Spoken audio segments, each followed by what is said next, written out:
السلام علیکم ورحمۃ اللہ وبرکاتہ۔ آپ سب بھائیوں کی خدمت میں حاضر ہوا ہوں آج ایک نیو ویڈیو کے ساتھ۔ تمام بھائیوں کو یہ بتانا چاہتا ہوں کہ جو لوگ کہہ رہے ہیں کہ کرونا وائرس آ گیا ہے، برڈز کے پاس نہ جائیں، برڈز نہ رکھیں۔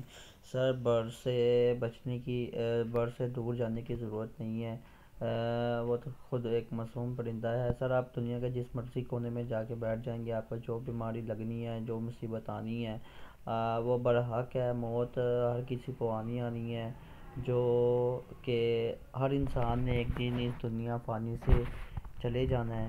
تو برائے مہربانی بھائی آپ سے گزارش ہے کہ برڈز کا خوب خیال رکھیں، برڈ کی صفائی مینٹین رکھیں۔ آج کل سرد موسم جا رہا ہے، جس کی وجہ سے برڈز کو بہت سی بیماریاں لگ رہی ہیں۔ اپنے برڈز کو اس جگہ پر رکھیں جہاں پر آپ کے برڈز کو ڈائریکٹ ہوا نہ لگتی ہو، اور برڈز کو سافٹ فوڈ دیں، اور برڈز کو اچھی ڈائٹ دیں، اور سر برڈ سے بھاگنے کی ضرورت نہیں ہے۔ تو بس اللہ تعالیٰ سے معافی مانگیں، اللہ تعالیٰ کی زیادہ سے زیادہ عبادت کریں، اور اللہ تعالیٰ پورے پاکستان کو اس موذی بیماری سے بچائے۔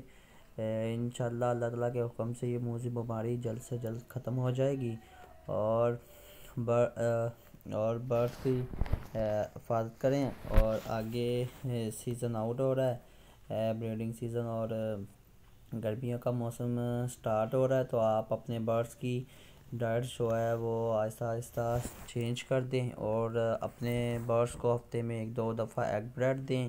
ایپل ونیگر جس کو سیب کا سرکہ کہتے ہیں، وہ کم از کم ہفتے میں 1 یا 2 دفعہ یوز کروائیں۔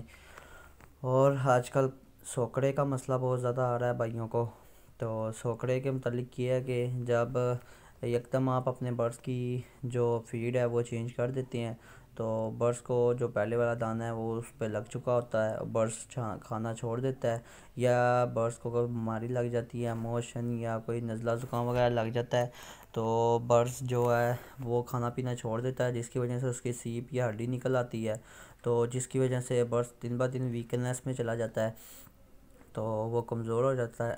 اور برائے مہربانی جو برڈز کی سیڈ ہے وہ آہستہ آہستہ چینج کیا کریں، اور جو اپنے برڈز کو آپ جب اس طرح کا ایشو آ جائے، وہ آپ اپنے برڈز کو ایک علیحدہ کیج میں رکھیں، اس کو ہینڈ فیڈ کروائیں، اور انشاءاللہ وہ جلدی تندرست ہو جائے گا۔